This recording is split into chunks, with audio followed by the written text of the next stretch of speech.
La mort de Jésus. Luc 23, versets 44 à 47. Il était environ midi quand le soleil cessa de briller.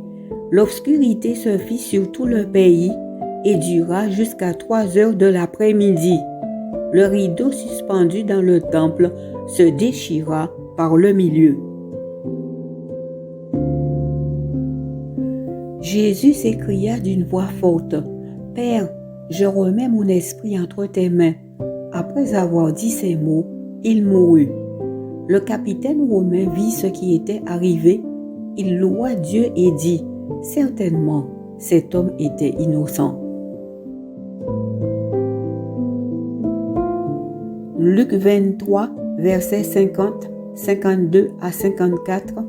Luc 24, versets 1 à 7. Jésus est ressuscité. Il y avait un homme appelé Joseph, qui était de la localité juive d'Arimathée. Cet homme était bon et juste et espérait la venue du royaume de Dieu. Il était membre du conseil supérieur, mais n'avait pas approuvé ce que les autres conseillers avaient décidé et fait. Il alla trouver Pilate et lui demanda le corps de Jésus.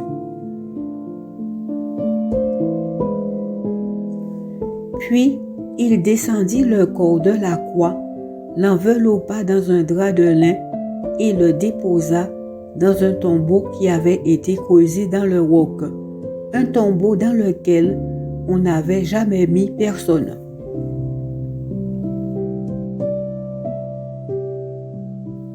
C'était vendredi et le sabbat allait commencer.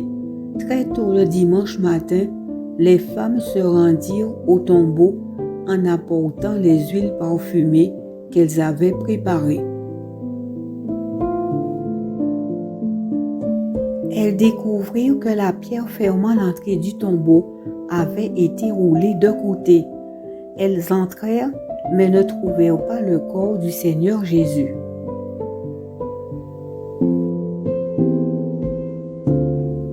Elles ne savaient qu'en penser lorsque 2 hommes aux vêtements brillants leur apparurent.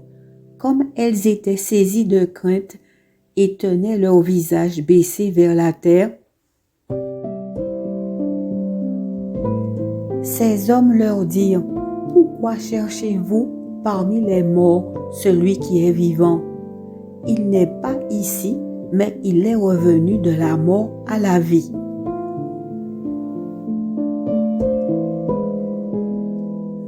Rappelez-vous ce qu'il vous a dit lorsqu'il était encore en Galilée.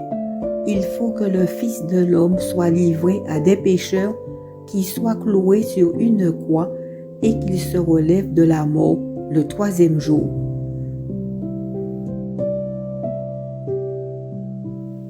Elles se rappelèrent alors les paroles de Jésus. Elles quittèrent le tombeau et allèrent raconter tout cela aux 11 et à tous les autres disciples. Verset biblique d'encouragement. Jésus, une source d'eau vive. Jean 4, versets 1 à 30.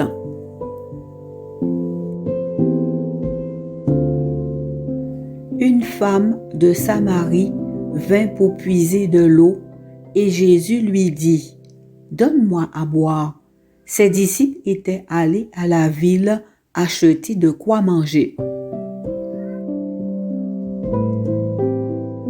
La femme samaritaine dit à Jésus, « Mais tu es juif, comment oses-tu donc me demander à boire, à moi une samaritaine? » En effet, les Juifs n'ont pas de relation avec les Samaritains. Jésus lui répondit, « Si tu connaissais ce que Dieu donne et qui est celui qui te demande à boire, c'est toi qui lui aurais demandé de l'eau et il t'aurait donné de l'eau vive. » La femme répliqua, Maître, tu n'as pas de seau et le puits est profond. Comment pourrais-tu avoir cette eau vive? Notre ancêtre Jacob nous a donné ce puits. Il a bu lui-même de son eau. Ses fils et ses troupeaux en ont bu aussi. Penses-tu être plus grand que Jacob? Jésus lui répondit, Quiconque boit de cette eau aura de nouveau soif. Mais celui qui boira de l'eau que je lui donnerai n'aura plus jamais soif. L'eau que je lui donnerai deviendra en lui une source d'où jaillira la vie éternelle. La femme lui dit, Maître, donne-moi cette eau pour que je n'ai plus soif et que je n'ai plus besoin de venir puiser de l'eau ici. Jésus lui dit, Va chercher ton mari et reviens ici.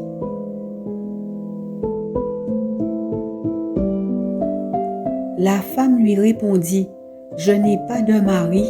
Et Jésus lui déclara, Tu as raison d'affirmer que tu n'as pas de mari, car tu as eu 5 maris, et l'homme avec lequel tu vis maintenant n'est pas ton mari. Tu as dit la vérité.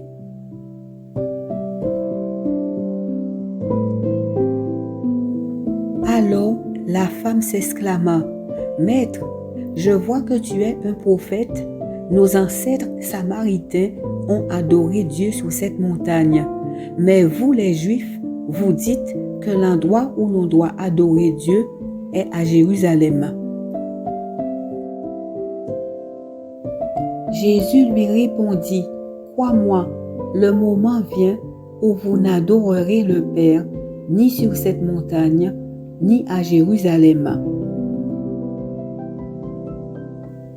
Vous les Samaritains, vous adorez Dieu sans le connaître. Nous les Juifs, nous l'adorons et le connaissons, car le salut vient des Juifs.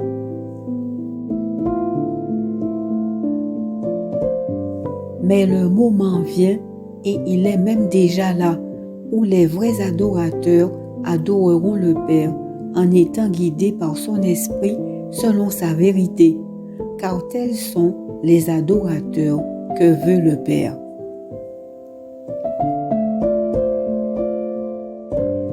Dieu est esprit et ceux qui l'adorent doivent l'adorer en étant guidés par son esprit et selon sa vérité.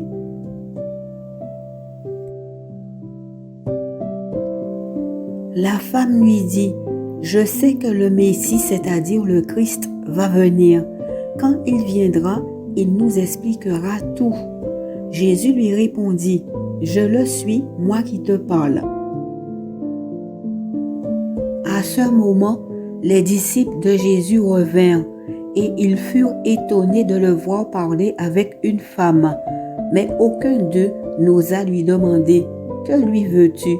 Ou pourquoi parles-tu avec elle?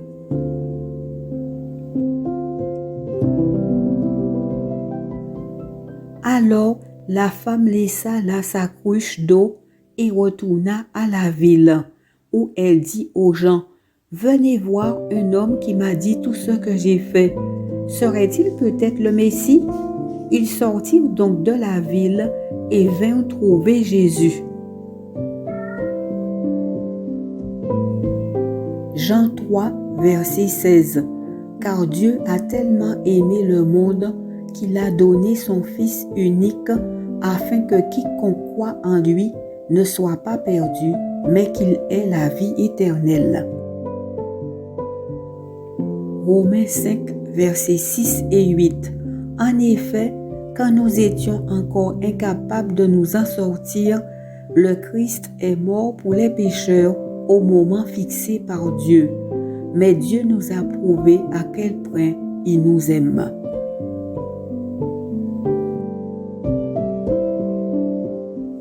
Le Christ est mort pour nous alors que nous étions encore pécheurs. Par son sacrifice, nous sommes maintenant rendus justes devant Dieu. À plus forte raison, serons-nous sauvés par lui de la colère de Dieu.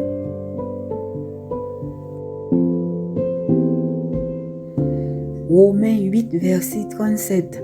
Mais en tout cela, nous remportons la plus complète victoire par celui qui nous a aimés. Romains 8, verset 34. Jésus-Christ est celui qui est mort, bien plus il est ressuscité. Il est à la droite de Dieu et il prie en notre faveur. 1 Jean 2, verset 1.